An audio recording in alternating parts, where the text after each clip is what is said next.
चुपचाप जाके पढ़ ले, ट्रेडिंग में कुछ नहीं रखा, जुआ है जुआ। सीधे जाके नौकरी कर, शादी कर और बच्चे पैदा। अपने कोल्हापुर वाले अंकल का क्या हाल हुआ था पता ना, सारी जमीनें बेचनी पड़ी, 3-3 ट्रेडिंग गिरवी हो गई ट्रेडिंग के कारण। ट्रेडिंग सबकी बस की बात नहीं है दोस्तों। आप में से काफ़ी सारे लोगों ने इसी तरह की चीज़ें अपनी जीवन में सुनी होंगी आपके आस पड़ोस के लोगों से। दोस्तों, ट्रेडिंग को एक नेगेटिव नज़रिए से देखा जाता है, सिर्फ हमारे देश ही नहीं देश विदेश में देखा जाता है। उसका रीज़न सिंपल सा है, बिकॉज लोगों को इसके बारे में ज़्यादा जागरूकता नहीं है। लेकिन मीडिया के आते, सोशल मीडिया के आते पीपल अवेयर हो रहे हैं और धीरे धीरे उनकी धारणाएं बदल रही हैं।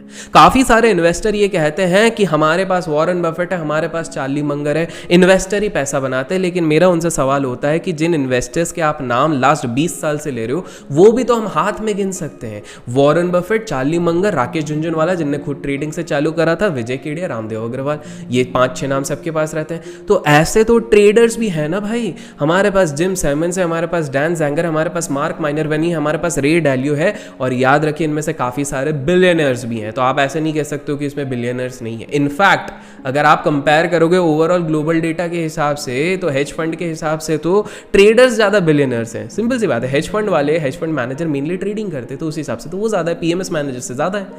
तो फिर ये सवाल उठता है क्यों ट्रेडिंग को इतनी हीन भावनाओं से देखा जाता है। उसके 2 कारण। पहला, प्रोबेबिलिटी ट्रेडर्स की सक्सेसफुल होने की थोड़ी कम होती है एज कंपेयर टू इन्वेस्टर। लेकिन एक्सेप्शनल ट्रेडर और एक्सेप्शनल इन्वेस्टर, जब हम बफेट्स की बात करते हैं और साइमंस की बात करते हैं, तो उनका रेशियो मोर और लेस सेम होता है। अगर आप उनमें से एक हैं जिनको एक थोड़ा मोटिवेशन चाहिए, एक इंस्पिरेशन चाहिए कि यार ट्रेडिंग की पोटेंशियल कहाँ तक हो सकती है, तो इस वीडियो को एंड तक देखिएगा। बिकॉज आज मैं एक ऐसे ट्रेडर के बारे में बात बताने वाला हूँ आपको, जिसने 200 नहीं, 300 नहीं, 3000 नहीं, 30,000 नहीं, 3 लाख गुना, oh my God! जी हाँ, 3 लाख गुना अपने कैपिटल को बढ़ाया है, वो भी केवल और केवल ट्रेडिंग से। और दूसरी शॉकिंग चीज, ऑप्शन से नहीं कमाया, फ्यूचर से कमाया। क्या मैं ये कह रहा हूं कि हर किसी को कूद जाना चाहिए? नहीं। लेकिन जो वो चंद लोग हैं जो एक इंस्पिरेशन ढूंढ रहे, उनके लिए वीडियो मस्ट वॉच है। तो चलिए शुरू करते हैं।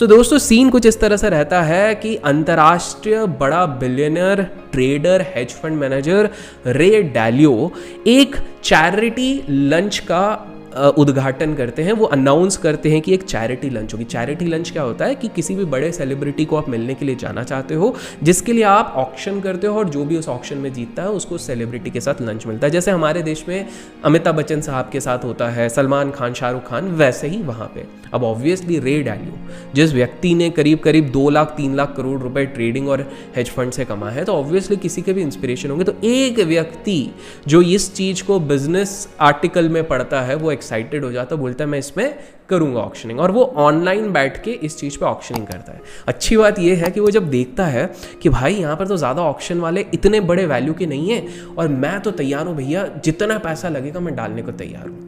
फास्ट फॉरवर्ड आखिरी दिन तक ये व्यक्ति जीत रहा था, लेकिन उस दिन वो ऑफिस से सोचा मैं फटाफट घर चले जाता हूँ, और ट्रेन से वो जब जा रहा होता है तो वो ऑब्वियसली अपना मोबाइल चेक नहीं करता, कुछ नहीं चेक करता, पर जब वो ट्रेन से उतरता है तो उसके पैरों तले ज़मीन निकल जाती है। बिकॉज आखिरी आधे 1 घंटे में एक और नया बिडर आया जिसने इससे ऊपर का ऑक्शन लगाया और वो जीत गया।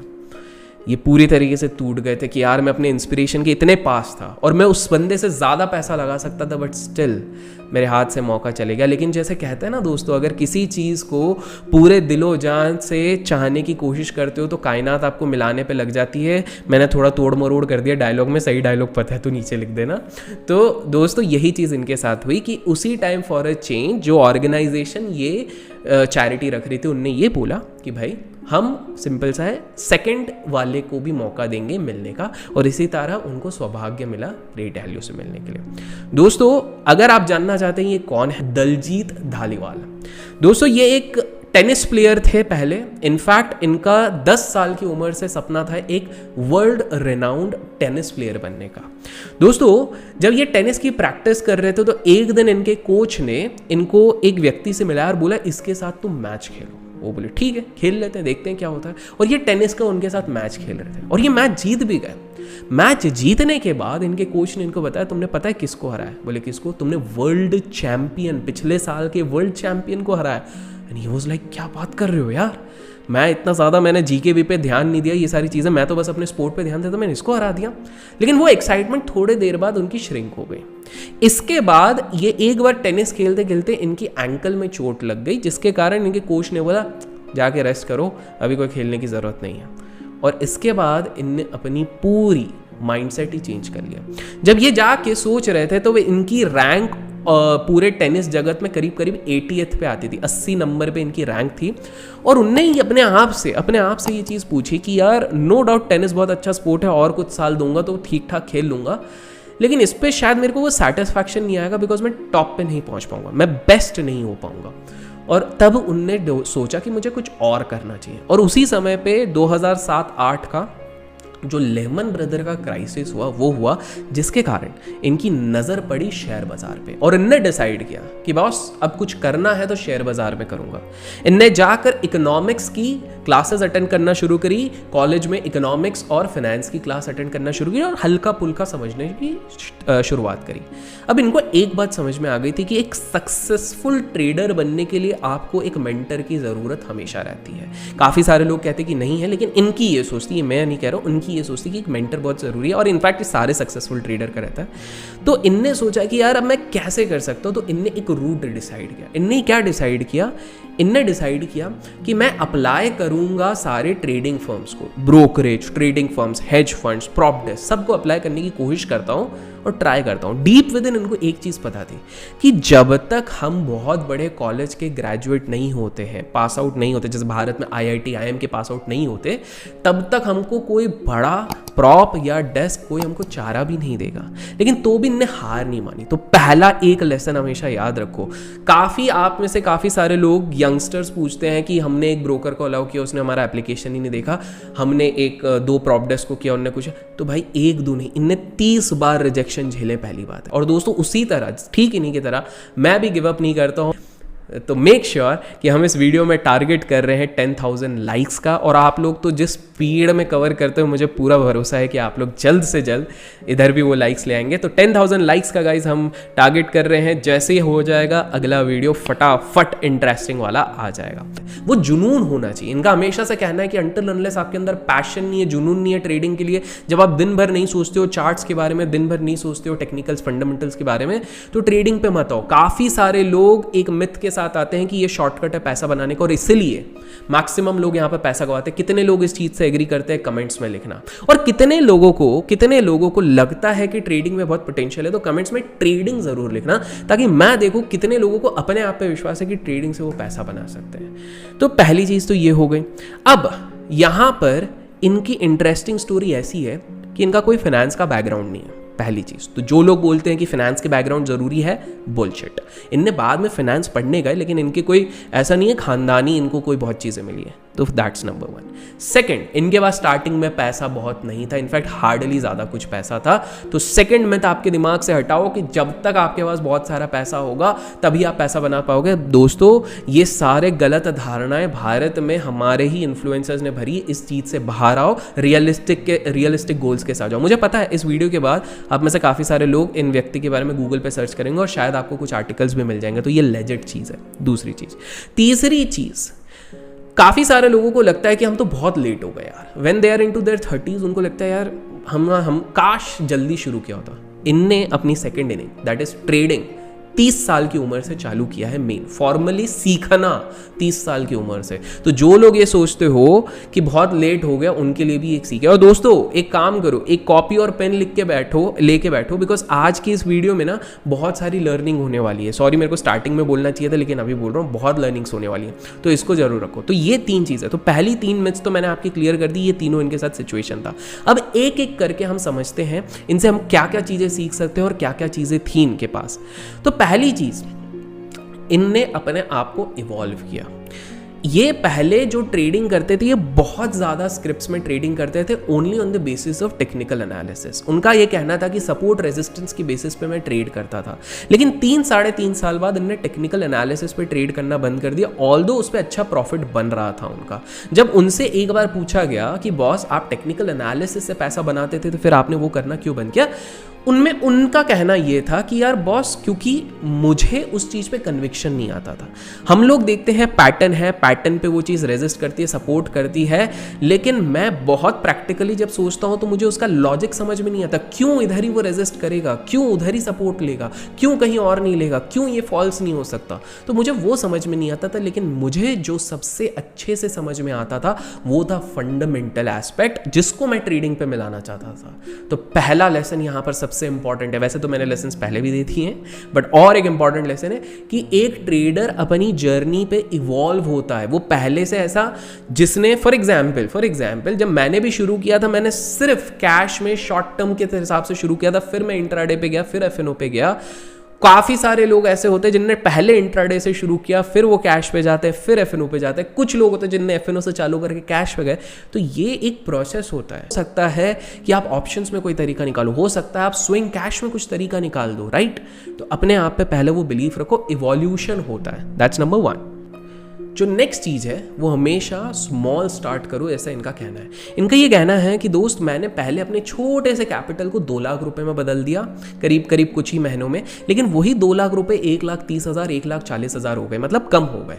तो इस पर उनको ये चीज़ रियलाइज़ हुई कि अभी तक जितना गेन है ना उसको साइड में रखता हूँ, शायद मैं चीज़ें सीखा नहीं। और उस पर बहुत ही प्यारी चीज़ ये कहते हैं, वो ये कहते हैं कि स्टार्टिंग में जब एक ट्रेडर आता है, 2-1 साल अगर स्टार्टिंग में वो पैसे बनाता है तो उसको लगता है वो स्किलफुल हो गया, जो कि एक बहुत बड़ी गलती हो सकती है उससे। हो सकता है वो स्टार्टिंग का सिर्फ उसका लकी टाइम था, लकी स्ट्रीक था, और वो खुद एडमिट करते कि ऐसा शायद मेरे साथ भी हुआ था। तो मैंने सोचा कि मैं सीरियसली इस चीज़ को सीखना शुरू करता हूँ। जब तक मैं पूरी तरीके से नहीं सीखूंगा तब तक मैं ट्रेडिंग नहीं करूंगा। तो इनने दूसरी चीज़ यहाँ पे सिखाई। तीसरी चीज़ जो हमने स्टार्टिंग में देखा, इनने कहा कि भाई कभी गिव अप मत करो। जब उनने देखा कि उनके 30 एप्लीकेशंस रिजेक्ट हो गए तो भी उनने अप्लाई करते गए और एक बार एक बड़ी फर्म के रिस्क मैनेजर ने बोला ठीक है भाई आ जाओ इंटरव्यू में। उनको ये चीज़ पता था कि यहाँ पर भी क्लियर होने के लिए आपको बड़ी डिग्री चाहिए, लेकिन उन्होंने अपने इंटरव्यू पे ऐसा बिग शॉट दिया।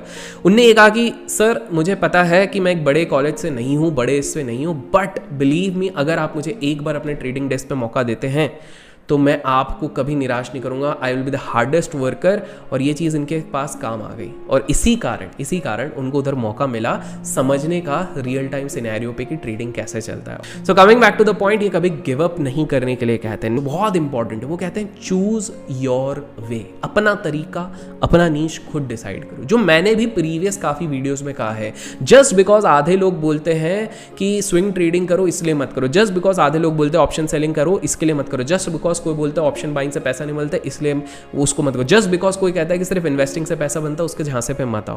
बिकॉज यहाँ पर काफ़ी एग्जाम्पल्स हैं, और अगर आप चाहते हो आने वाले टाइम पे मैं और इस तरह के एग्जाम्पल्स लेके आऊँ तो याद करो, आप इस चीज़ को लाइक करो। बिकॉज अपने चैनल पे मैं कोशिश करता हूँ ऐसे कंटेंट ला के दूँ जो आपको बाकी किसी चैनल पे नहीं मिलेगा। आई मीन मिल जाएगा 24 घंटे बाद, क्योंकि काफ़ी लोग कॉपी कर देते हैं without giving due credits, but mostly आपको इस तरह से चीज़ें नहीं मिलेंगी।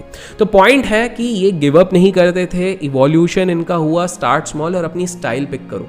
इनकी ये स्टाइल, इनको कब इस पे ध्यान देने लग गए, इनकी स्टाइल ही बड़ी अनोखी है। ये करते हैं समथिंग कॉल्ड हेडलाइन ट्रेडिंग। अब ये क्या चीज़ हो गई?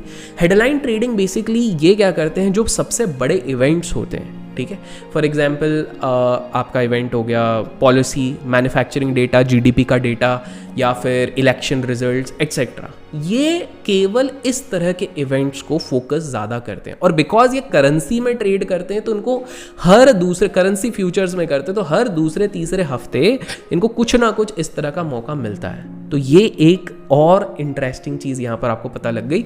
एसेट क्लास कोई भी हो, आप पैसा बना सकते हो। आप में से काफ़ी लोगों को लगता है सिर्फ इक्विटी में बनेगा, क्यों भाई कमोडिटी में क्यों नहीं बन सकता, क्यों करेंसी में नहीं बन सकता, क्यों आपके किसी और चीज़ में नहीं बन सकता? बन सकता है, सिंपल सी बात है। बाकी सारी चीज़ें बहाने हैं, आपको अपने आप को कन्विंस करना होगा। So that's next thing. तो इनने कहा कि अपना वे चूज करो। अब इनको ये चीज़ कब पता चली, तो इनको ये चीज़ पता चली कि ये मैक्रोस को बहुत अच्छे से समझते थे और उनको पढ़ने का बहुत शौक था, मैक्रो एनालिसिस करने का शौक था कि किस तरह के रिजल्ट्स में क्या होता है। तो उसमें उनने फिर देखना शुरू किया कि अच्छा, जब भी नेगेटिव रिजल्ट आता है उसके बाद कंसोलिडेशन होता है तो हायर चांस होते हैं ब्रेकआउट के, या फिर जब भी इस तरह का रिजल्ट आता है और उसके बाद ब्रेकडाउन होता है तो उसके बाद एक अपमूव आता है। इस तरह से उनने अपनी एनालिसिस शुरू करी। लेकिन इसी को करते करते इनसे एक बहुत बड़ी भूल हो गई। ये भूल इनसे तब हुई जुलाई के महीने में, जब ये बहुत हैवी इंडेक्स के फ्यूचर्स को बेच के बैठे हुए थे। इनका अनुमान था कि इस इवेंट का रिजल्ट ऐसा होगा, और ये उस टाइम पे उस महीने में करीब करीब 6 डिजिट प्रॉफिट पे थे, लेकिन वो इवेंट इनके फेवर में नहीं आया।